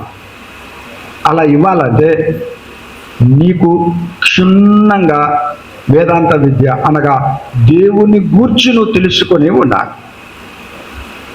వేదాంత విద్య అంటే అదేదో ఒక విద్య అన్నటువంటిది కాదు. ఇక్కడ వేదాంత విద్య అంటే ఏమని చెప్పాము? థియాలజీ అంటే, థియోస్ అంటే దేవుడు, వాజ్ అంటే శాస్త్రము, దేవుని గూర్చి తెలిపేటటువంటి శాస్త్రమే వేదాంత విద్య, థియాలజీ. ఈ వేదాంత విద్యను బట్టి నువ్వు క్రైస్తవ వ్యతిరేక శక్తులకు జవాబు ఇవ్వాలి. అలా ఇవ్వాలంటే క్షుణ్ణంగా నీకు అర్థమై ఉండాలి. దేవుని గురించి సంపూర్ణంగా నువ్వు దేవుని గురించి తెలుసుకొనగలిగి ఉండాలి. ఆ విధంగా తెలుసుకోగలిగినప్పుడే నీలో ఉన్న దైవాత్మను ఇతరులకు నువ్వు పరిచయం చేయగలుగుతావు.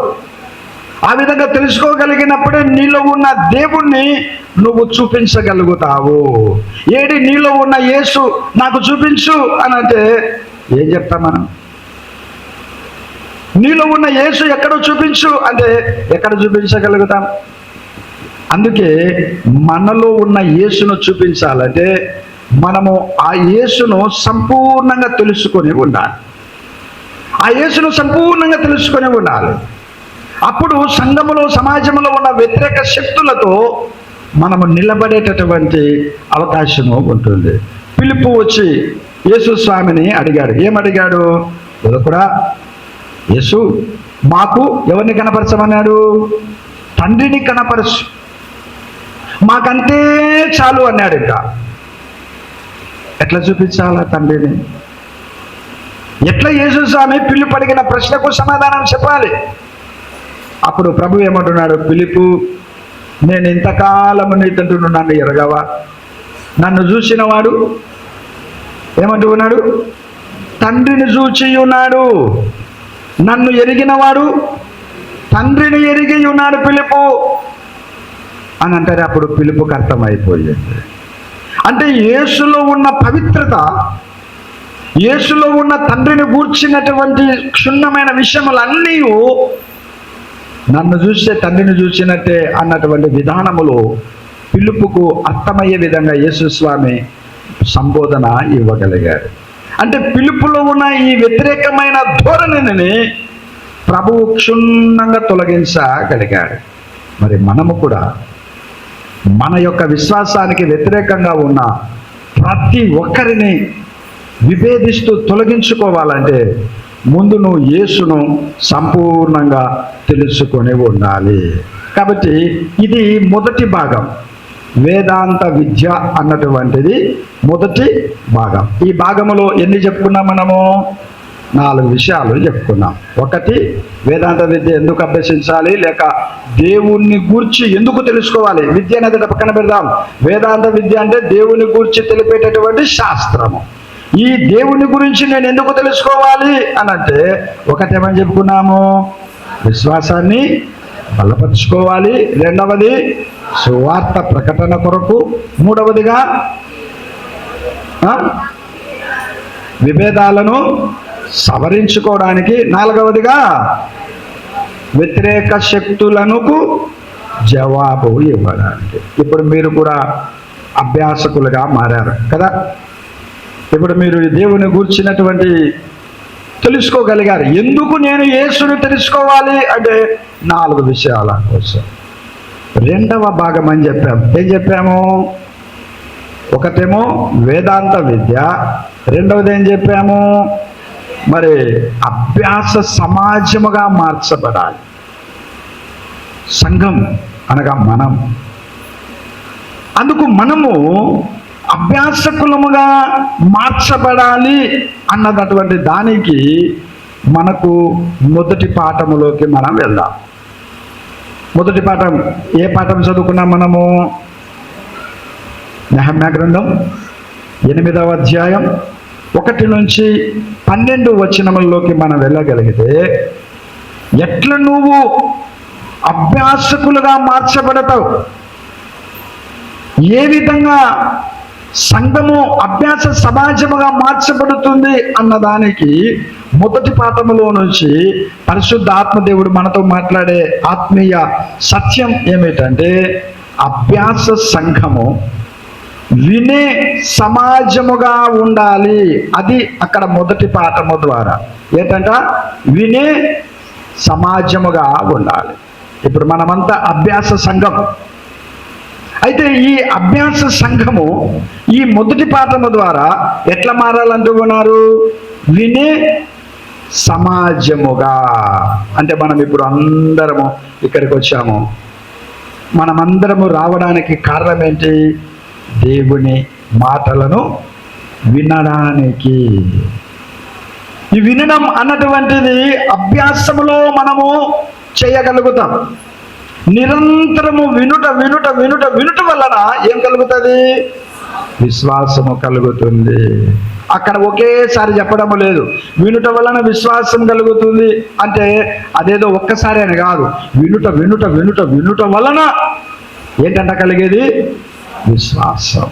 అనగా నీవు నేర్చుకొనడానికి ఏం చేయాలి? వినగలుగుతూనే ఉండాలి.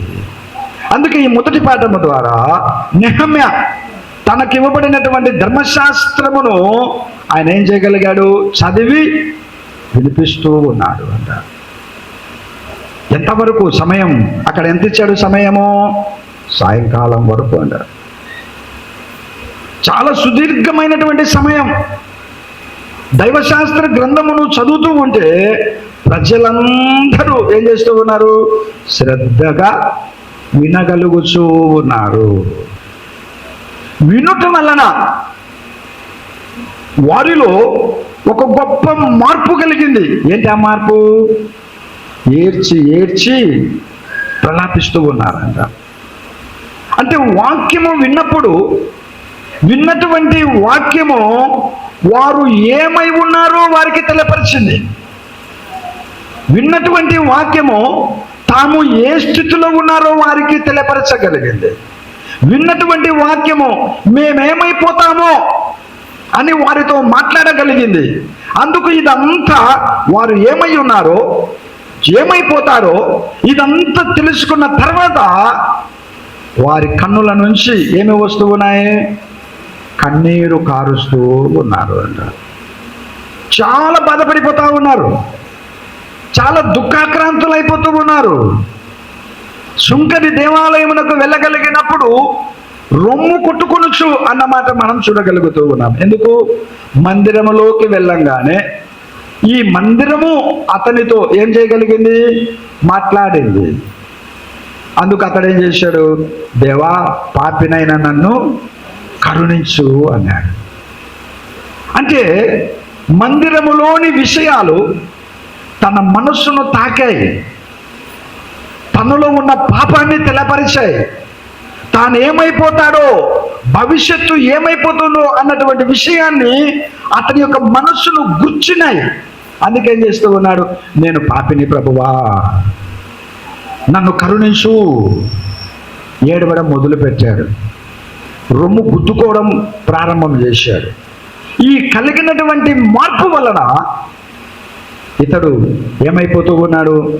అతని కంటే, పరిచయుని కంటే ఈ సుంకరి హెచ్చించబడుతా ఉన్నాడు. ఇక్కడ కూడా నెహమ్యా గ్రంథమును చదువుతూ ఉన్నప్పుడు ప్రజలందరూ ఏడ్చి ఏడ్చి ఏడ్చి ప్రలాపిస్తూ ఉంటే అప్పుడు నెహమ్యా ఏం చేస్తూ ఉన్నాడు? మీరు ఏడవకండి, పరిశుద్ధాత్మ మిమ్మలను ఆవరించగలిగింది. పరిశుద్ధాత్మ మీలో ఒక గొప్ప మార్పును కలిగించబోతూ ఉంది.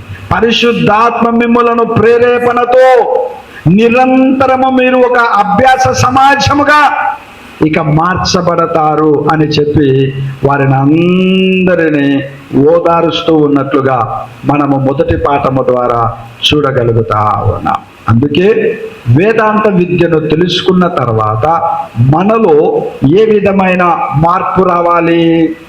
వినేవారిగా రావాలి. ఇది మొదటి పాఠం. వేదాంత విద్యను తెలుసుకున్నావు, ఇప్పుడు దేవుని గురించి తెలుసుకున్నావు, విశ్వాసాన్ని బలపరచావు, సువార్త చెప్పుకున్నావు, విభేదాలను తొలగించుకున్నావు, నీకు వ్యతిరేకంగా ఉండే అపవాది శక్తులను ఎదిరించగలిగే శక్తిని పొందుకున్నావు. మరి ఇది చేసిన తర్వాత ఏమి కావాలా? ఇంకా నీకు నిరంతరం అభ్యాసం చేయాలంటే వినగలగాలి. అలా వినాలి అన్నటువంటిది మొదటి పాఠములో నుంచి మనము చూడగలుగుతూ ఉన్నాం. ఇక రెండవ పాఠములోకి వెళితే పరిణతి చెందాలి. విన్నటువంటి నువ్వు రెండవ పాఠము ద్వారా ఏమి చేయబడాలి? చెప్పాలా మీరందరూ? పరిణతి ఏంటంటే పరిణతి చెందాలి అనగా ఒక ఉన్నతమైన దశకు నువ్వు చేరుకోవలసిన అవసరత ఎంతైనా ఉంది. అందుకే అభ్యాసము చేసే విశ్వాసులు వినగలిగేటటువంటి విశ్వాసులుగా మారాలి. ఇప్పుడు రెండవ పాఠము ద్వారా అభ్యాసము చేయు విశ్వాసులు ఎట్లా మారాలి?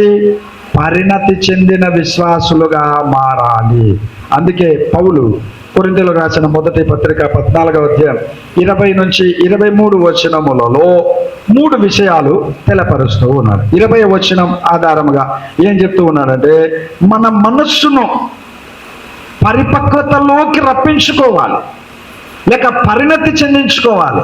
మరి పరిణతి అంటే ఏంటి అని అంటే, ఒకటి మన మనస్సును జ్ఞానయుక్తముగా ఉపయోగించుకోవడం. జ్ఞానయుక్తముగా ఉపయోగించుకోవడమే నువ్వు పరిణతి చెందినట్లు. నువ్వు 10 మందిలో నిలవబడినప్పుడు కొందరు దెబ్బలు పడితే గాని అర్థం చేసుకోలేని పరిస్థితులలో మాట్లాడుతూ ఉంటారు. అంటే అప్పుడు నీలో ఏమీ లేదు, పరిణతి లేదు. కొందరికి కొట్టి చెప్పే పరిస్థితులకు అలవాటు పడి ఉంటారు, అంటే వారిలో పరిణతి లేదు అని అర్థం. అదే పరిణతి ఉంటే మాటలతోనే చక్కగా మాట్లాడి వెళ్ళిపోయేటటువంటి పరిస్థితులు ఉండగలుగుతూ ఉంటాయి. అందుకే పౌలు ఆనాటి కొరింథీ విశ్వాసులను ఎలా సంబోధిస్తూ అంటూ ఉన్నాడంటే, సహోదరులారా, మీరు బుద్ధి విషయమై పసిపిల్లలు కాక దుష్టత్వం విషయమై ఎట్లా అంటున్నాడు? శిశువులుగా ఉండుడి. అనగా పసిపిల్లలుగా ఉండకండగయా బుద్ధి విషయమై, దుష్టత్వము విషయమై ఏమీ తెలియని వారిగా ఉండకండి. ఎందుకంటే మీరు పరిణతి చెందాలి. పరిణతి చెందితే మీరు సంపూర్ణమైన అభ్యాసకులుగా ఉండేటటువంటి అవకాశము ఉంటుంది. అందుకు 21, 22 వచనములలో ఏం చెప్తున్నాడంటే, అపరిపక్వ విశ్వాసం ఆరాధనలో నిన్ను అపార్థానికి దారి తీస్తుంది. కొందరు ప్రార్థన చేసేటప్పుడు అనాలోచితమైన ఆలోచనలతో ఇక్కడ గడుపుతా ఉంటారు. నేడు కొన్ని సంఘములలో అర్థము కాని పదజాలములను వాడుతూ ఉంటారు. అలా వాడకూడదు అన్న. ఎందుకంటే నువ్వు మాట్లాడే ప్రతి భాష దానికి అర్థమును, దానికి సరైనటువంటి విధానమును చూపించగలిగేటటువంటి విశ్వాసమును పొందుకోవడానికి ప్రయత్నము చేయాలి. అందుకే ఏమంటున్నాడు అక్కడ చూద్దాం. అన్య భాషలు మాట్లాడు జనుల ద్వారాను, పరజనుల పెదవుల ద్వారాను ఈ జనులతో మాట్లాడుదురు, అప్పటికైనను వారు నా మాట వినకపోదురు. అందుకే పరిణతి కావాలి.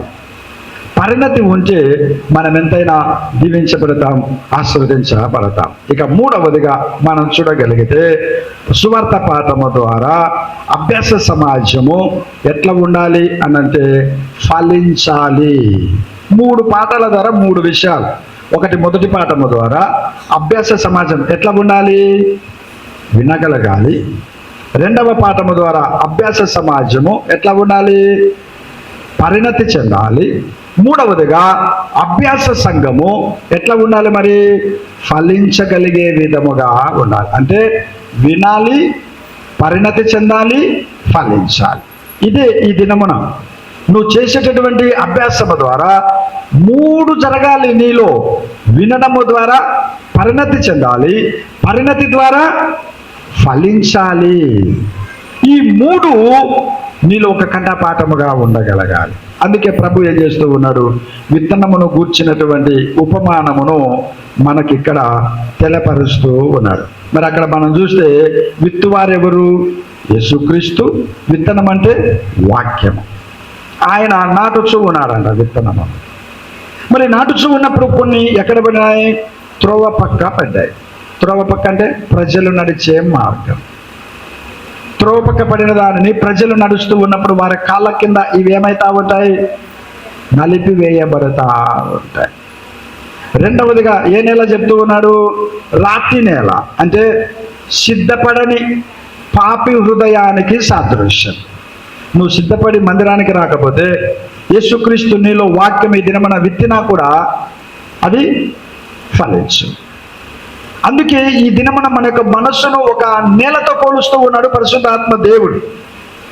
నువ్వు మందిరానికి వచ్చావు, ఈ మందిరములో కూర్చున్న నీ మనస్సు కొన్ని నేలలకు సాదృశ్యముగా, ఎందుకంటే ఆయనేమో విత్తనము తీసుకొని నీ మనస్సులో నాటడానికి ప్రయత్నం చేస్తూ ఉన్నాడు. అయితే ఈ వాక్యమైన విత్తనం ఎక్కడ పడుతూ ఉంది? త్రోవ పక్క పడింది. తర్వాత ఎక్కడ పడింది? రాతి నేల పడింది. రాతి నేల అంటే ఎవరు? సిద్ధపడని పాపి హృదయం. తర్వాత కొన్ని విత్తనములు ఎక్కడ పడినాయి? ముండ్ల పొదలలో పడినాయి. ముండ్ల పొదలు అంటే ఏంటి అర్థము? చల్లకుండానే మొలవగలిగేటటువంటివి, అంటే నువ్వు ఆలోచించకుండానే నీలోకి వచ్చి చేరేటటువంటి అనాలోచనలు. ఇక్కడ కూర్చుని కూడా నీలో అనాలోచనలు రాగలుగుతా ఉంటాయి. ఇవన్నీ దేనికి సదృశ్యము? ముండ్ల పొదలకు. అయితే మరొక నేల చెప్తా ఉన్నాడు. ఏంటి ఆ నేల? మంచి నేల, అనగా మొలిచి పెరిగి ఫలమిచ్చేటటువంటి నేల. అందుకే ఈ మూడు నువ్వు వినాలి, పరిణతి చెందాలి, ఫలించాలి. ఈ మూడు నీలో కలగాలంటే నువ్వేం చేయాలి? అభ్యాసం చేయాలి. అభ్యాసము చేయగలగడానికి మనం చదివినటువంటి కీర్తనలోకి మనం వెళ్ళి ముగిస్తాం. దేవుని వాక్యం కీర్తనల గ్రంథం 1 సంకీర్తనలోకి మనం వెళ్ళగలిగితే అక్కడ ఏం చెప్తూ ఉన్నాడో ఆ కీర్తన ద్వారా కొన్ని విషయాలు మనం ఈ సమయంలో ఆలోచన చేద్దాం. మనకందరికీ కంఠపాఠం వచ్చినటువంటి కీర్తన. అయితే 1 నుంచి 3 వచనములలో ఏం చెప్తూ ఉన్నాడు? దైవ జ్ఞానము కలిగిన వ్యక్తి, లేక దైవాభ్యాసము చేసినటువంటి వ్యక్తి. రెండవదిగా నీతిమత్వం, అనగా దైవజ్ఞానం లేని వ్యక్తి. దైవజ్ఞానం కలిగిన వ్యక్తి, దైవజ్ఞానం లేని వ్యక్తి. 1 నుంచి 3 వచనాలలో దైవజ్ఞానము కలిగిన వ్యక్తి, 4 నుంచి 6 వచనాలలో దైవజ్ఞానం లేని వ్యక్తి. మరి ఇప్పుడు దైవజ్ఞానము కలిగిన వ్యక్తి మూడింటిని గ్రహించగలగాలి అట. మూడింటిని గ్రహించాలి. ఒకటి ఏంటి? నడక. రెండవది నిలుచుట. మూడవదిగా కూర్చుండుట. నీలో దైవజ్ఞానం అన్నటువంటిది ఉంటే నువ్వు ఎక్కడ కూర్చుంటున్నావు, ఎక్కడ నిలబడుతూ ఉన్నావు, తర్వాత ఎవరితో మొదట ఎవరితో నడుస్తూ ఉన్నావు, ఎవరితో నిలుస్తూ ఉన్నావు, ఎవరితో కూర్చుంటున్నావు అన్నది నీకు అర్థము కావాలి. ఈ మూడు నీకు అర్థమైతే దైవజ్ఞానం ఉన్నట్టు. ఈ మూడు అర్థము కాలేదంటే నీకు దైవజ్ఞానము లేనట్టు. అందుకే ఎవరితో నడక కొనసాగకూడదంటూ ఉన్నాడు? దుష్టులతో, అనగా నిన్ను చెరిపివేసే వారితో, నిన్ను బాగా నమ్మించి మోసం చేసేటటువంటి వారితో ఏం చేయకూడదంటూ ఉన్నాడు? నడవకూడదు. ఇస్కరియోతు యూదా యేసుతో ఉన్నాడే గాని ఆనాటి అధికారులైన దుష్టులతో నడవగలిగాడు. అందుకే తనను తాను ఊరి పెట్టుకోగలిగాడు. నీ భవిష్యత్తు నువ్వు ఊరి పెట్టుకుంటావు దుష్టులతో నడిస్తే నీ సంసార జీవితాన్ని నీకు నువ్వే ఉరి పెట్టుకుంటావు, లేక నీ భవిష్యత్తును ఉరి పెట్టుకుంటావు.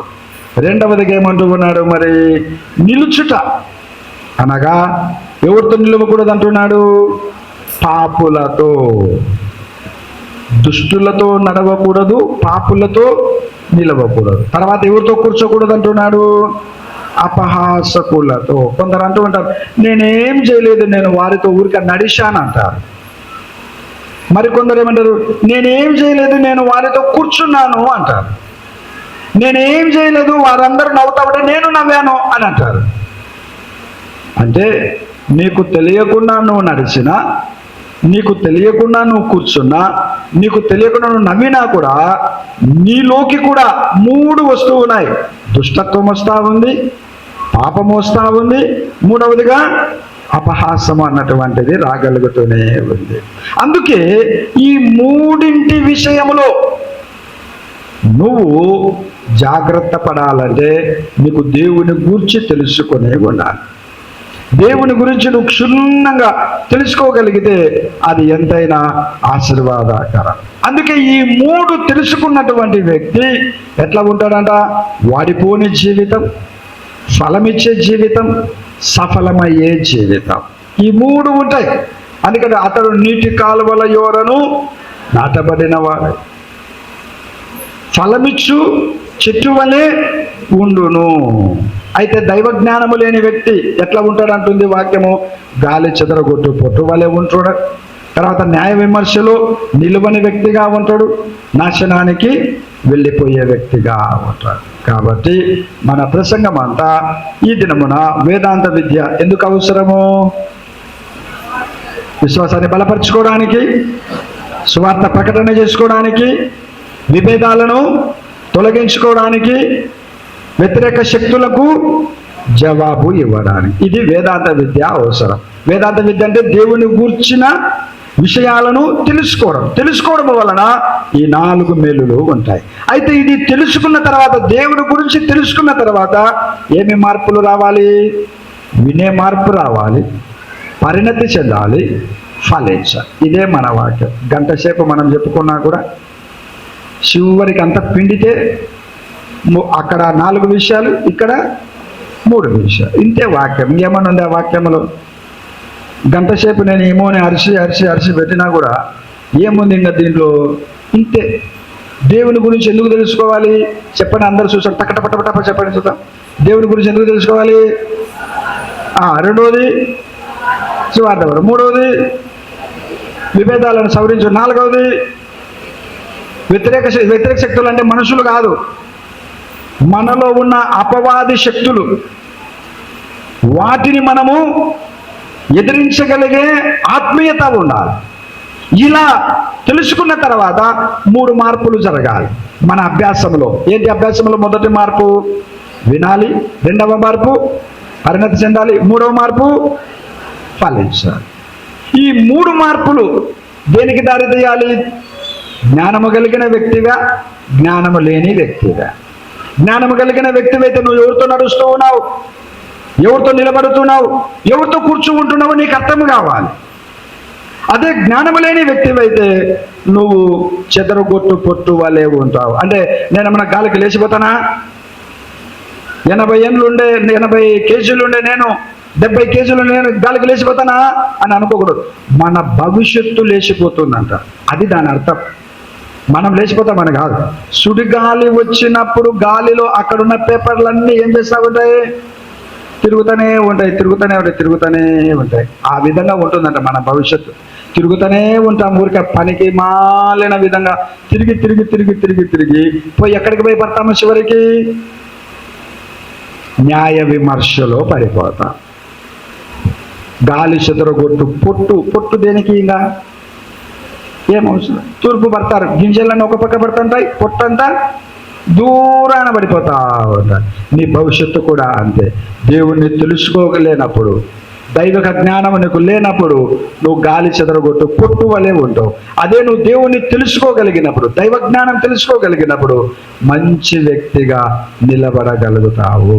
కాబట్టి ఆ విధంగా మనమందరం ఉండి దేవుని ఆశీర్వాదముతో సాగాలని తండ్రి, కుమార, పరిశుద్ధ ఆత్మ దేవుడు కొద్ది వాక్యం ద్వారా మనతో మాట్లాడుతున్నారు. అందరం లేచి నిలవబడి కళ్ళు మూసుకొని వచ్చిన ప్రార్థన చేసుకుందాం. దేవుని బిడ్డలారా, తప్పక మరి మనలో వేదాంత విద్య అన్నటువంటిది అభ్యాసము చేయబడిన సమాజములో మనమందరము ఉండాలన్నది దేవుని వాక్యం మనతో మాట్లాడగలుగుతూ ఉంది. అందుకే అందరము కళ్ళు మూసుకొని చిన్న ప్రార్థన చేసుకుందాం.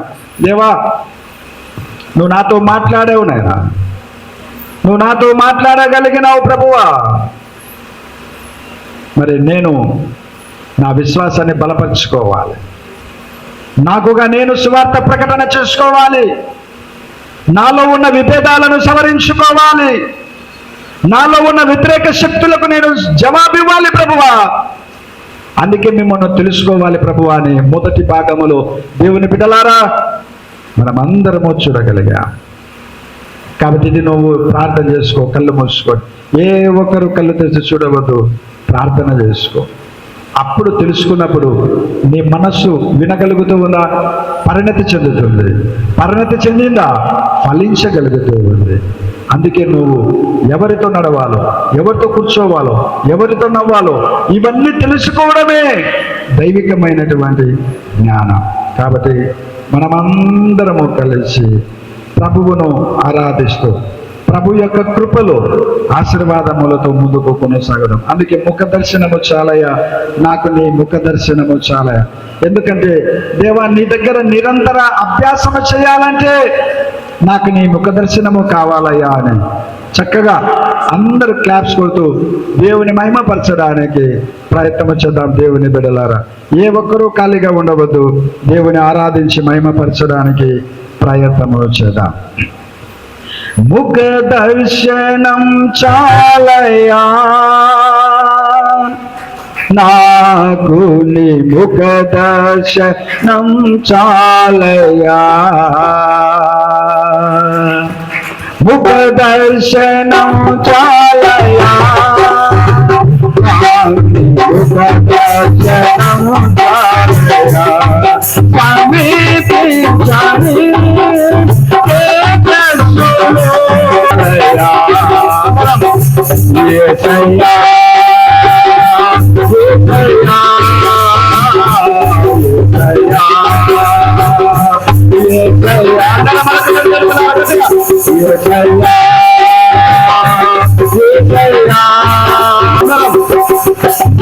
దర్శనం చాలయా, దర్శనం చాలయా,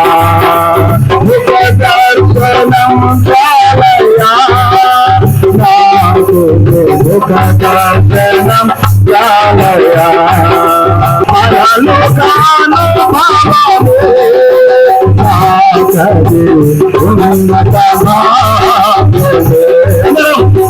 అన్నపానము మరచి నీతో గడుపుతా, పరలోకాను భావము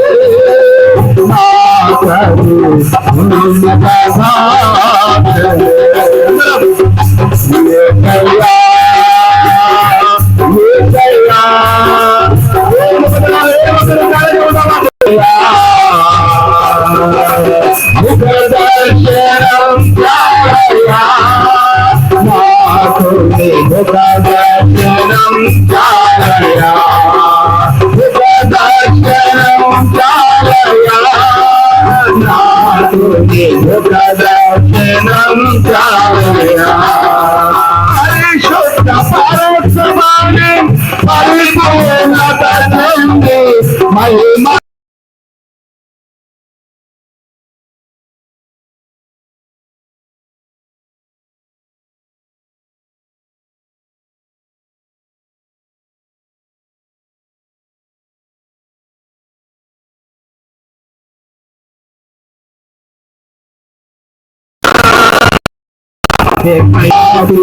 ముఖ దర్శనం చాలయా, ముఖ దర్శనం చాలయా, ముఖ దర్శనం చాలయా, కొరకు దేవదూత సమూహంతో కూడి గానము చేరెదను, గానము చేరి యేసయ్యా యేసయ్యా యేసయ్యా యేసయ్యా యేసయ్యా యేసయ్యా యేసయ్యా యేసయ్యా యేసయ్యా మురదర్శనం చాలయా, మురదర్శనం చాలయా, నాకు మురదర్శనం చాలయా, తేజస్సును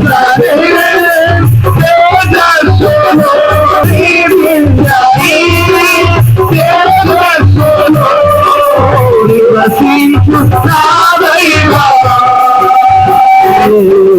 ముఖ దర్శనం చాలయా, యేసయ్యా యేసయ్యా యేసయ్యా యేసయ్యా యేసయ్యా యేసయ్యా మన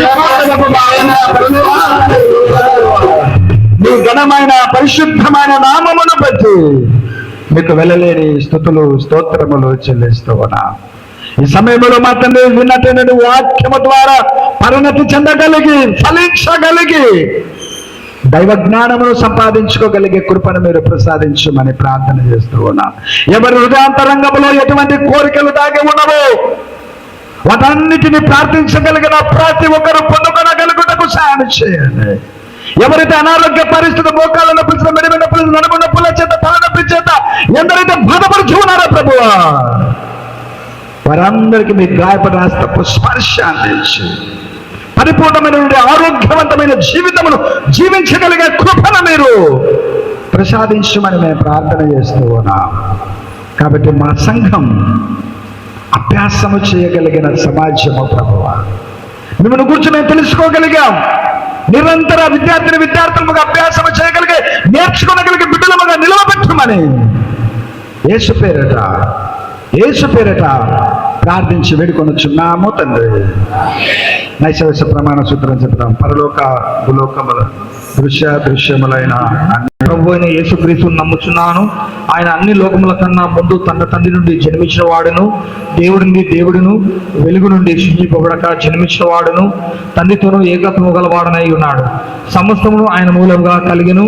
ఆయన మనుషులమైన మన కొరకును, మన రక్షణ కొరకును పరలోకం నుండి దిగివచ్చి పరిశుద్ధాత్మ వలన కన్యకు మరిందు శరీరారి మనుష్యుడాయన.